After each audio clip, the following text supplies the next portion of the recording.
Hello everyone and welcome to the game of World of Warships.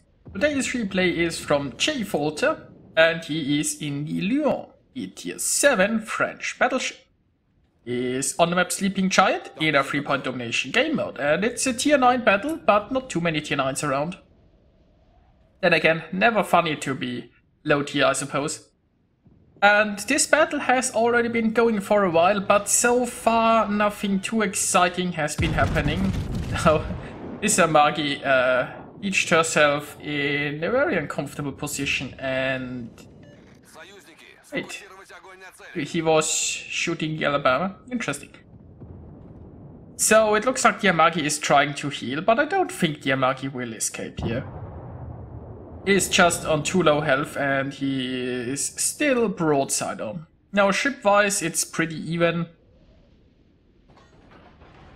Points-wise it's also still pretty even. The friendlies do hold 2 capture zones, but one of is being contested. And there you go. There goes the enemy Amagi. Now we have some ships over at the A cap, but...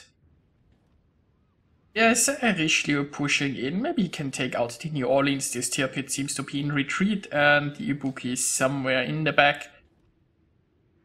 Now the enemy team seems to have a destroyer in the center and there aren't really much friendly forces to stop this from happening. Possibly the Minsk, but I don't think the Minsk is going out there. Now we also see the top tier battleship with radar here in the backline, as is probably pretty common. And there are quite a few very low health ships around, which might be problematic. But so far this is still pretty much anyone's game. And while jfalter was in a good position here where he could use all of his guns and provide fire support for the cap, he is now running out of targets and it's time to move on. It might also be time to move towards the center and maybe help set up a defense at E point. There isn't much use in pushing those enemies, especially, well, I mean, he couldn't do it alone. There are still quite a few enemies here. And he really needs the Rhone and the Missouri to follow him, so I think he's doing what's best right now. He's moving to help out in the center. And looks like we're getting a broadside New Orleans here.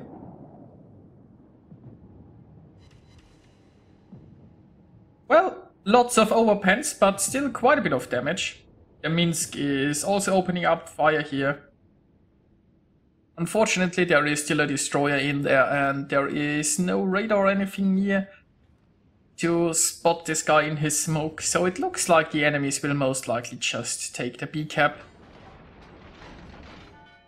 But I mean, that's not the end of the world, right? I mean, points-wise, still looking good for the friendlies. Now jfalter is going for a blind shot in the smoke here in the hopes to reset him, but... Well, I mean, he gets a hit. It was just a tiny bit too late, unfortunately. Now the New Orleans still seems to be into giving broadside, so it's time to clean up that New Orleans.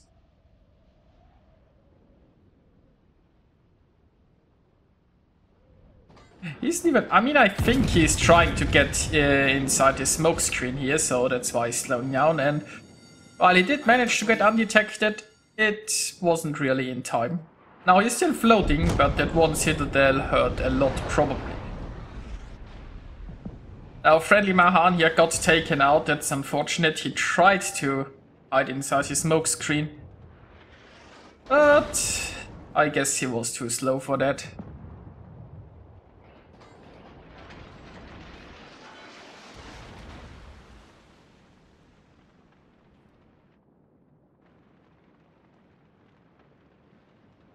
Now overall, the teams still are equal ship-wise. The enemies almost had caught up points. But maybe the friendlies can retake the B cap. This New Orleans should be on very low health. And while there are still 2 destroyers around, well, I mean, jfalter is pretty healthy with his heal now. And I think that Minsk is also somewhat healthy, so maybe they can do something. Now, unfortunately, like the ships here on the left side, they aren't actually going for the A cap. I mean, if they push this Iowa, it's also helpful, but somebody taking A might be good in the long run. And it's exactly what that Minsk seems to be thinking right now. So the New Orleans is dealt with, and Z-23 is spotted. Guns are almost reloaded. Let's see what this battleship can do to this poor destroyer. Well, only 2 overpens. Unfortunately, that Minsk is running very low on hit points. And I hope that Minsk can drop into concealment still, and then just take the A cap. Now, meanwhile, jfalter is trying to keep a little bit of distance to this destroyer because he really doesn't want to get torpedoed. Also, there are some more enemy ships in that direction. Now, on the right side, we still have 3 ships inside the C cap. Not exactly sure what their plan is. It looks like 2 of them might be going a safe way to reinforce B. And the Horn, on the other hand, seems, or aggressively, is probably trying to torpedo the Alabama. Now, ship-wise, it's looking pretty good right now. And with the friendlies flipping the A cap, they really can play this a bit defensive.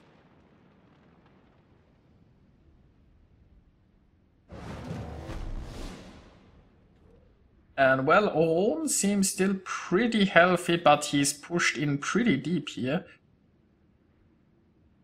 And he might end up in a crossfire between the Alabama and the Oron, depending on the islands there, if they block the Alabama's shots or not.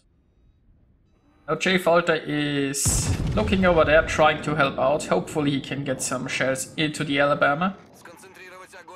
The Alabama is completely focused on the Rhone, so there's opportunity here. Unfortunately, island is in the way. So jfalter has to turn this way. It means he can't keep all of his guns pointed at the Alabama.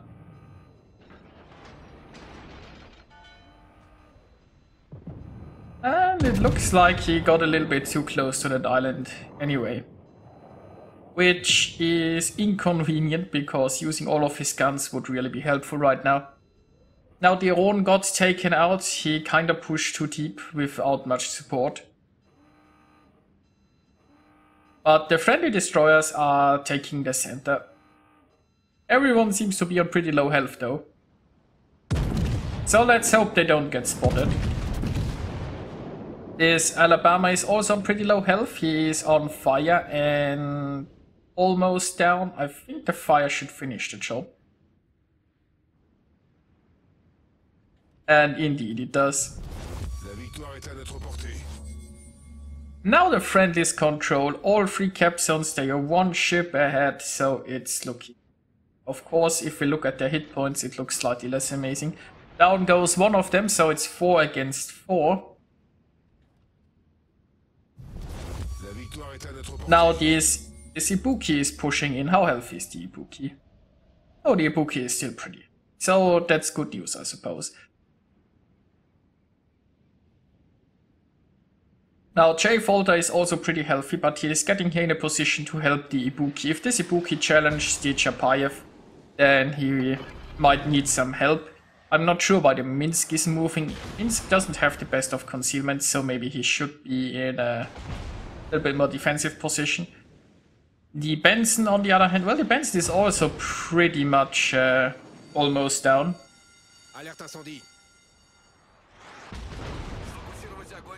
Oh. But so is the enemy set. Looks like he escaped behind an island though. Now this Benson has to be careful that he doesn't get spotted, but he has good concealment, so he will probably just stay outside of range and torpedo those guys. Now down goes the Minsk, a bit unsurprising I suppose, since there was a Chapayev around here with radar.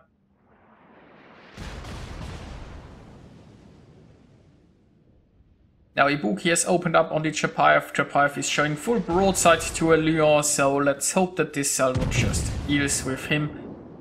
So it looks like this battle is going to be somewhat close. Now French accuracy... I mean, I guess he hit half of his shells, it's just only overpens unfortunately.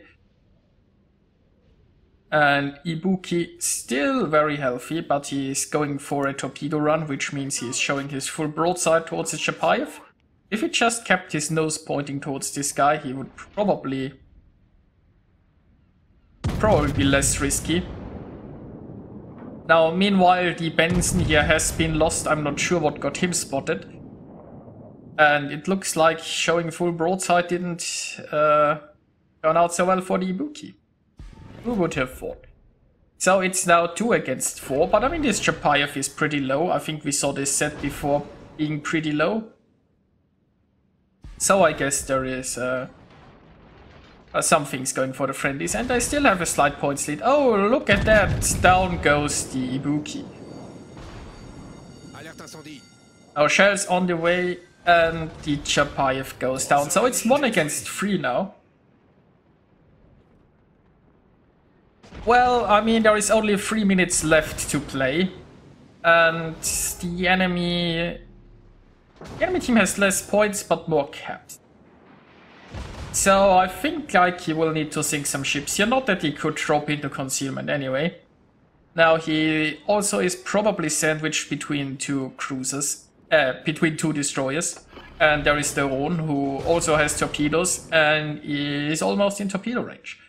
Now of course if the drone just decides to sail here full broadside on, that might solve one problem. And if he can take her down before he clears that island, he can't even launch torpedoes. Unfortunately, that didn't work out. So, yeah. Now the Rhone has now a perfect opportunity to launch torpedoes. He is showing even more broadside because he just really wants to sink so badly. And maybe his deepest wish will be fulfilled. So, and he is dodging some Z-23 torps, but there are still the Rhone torps. There are some Rhone torps. Exactly. Now, we'll have the Błyskawice, and this destroyer is just charging in. I'm not sure why. I mean, the enemy team has more points gain. And there is still a little bit time left to play. I'm not sure if who would win right now. But this destroyer is determined to just charge. Which is a bit problematic because... oh, we briefly saw this Z-23. Now he's turning away. Probably launched his torpedoes right here. And down goes the destroyer. The Kraken's unleashed. And that leaves the enemy team with 1 Z-23. Now the Z-23 was, I believe, on below 100 health or something like that. But I mean, he's a destroyer, he doesn't need to get spotted. All he needs to do is launch torpedoes, and oh, he's overturning here unfortunately, so this looks like he's taking 1 hit. But still floating. Now the Z-23 can't challenge him if with a gun duel, so it all would come down to torpedoes, but it's only like 35 seconds left. And unless we get some surprise torpedoes now, this is going to be a win. Even better, this is going to be a solo warrior, because somehow jfalter found himself against 4 enemies, and he sunk 3 of them. Oh! The Z-23 is trying to flip the A-cap, but that's not going to help. This is going to be a win.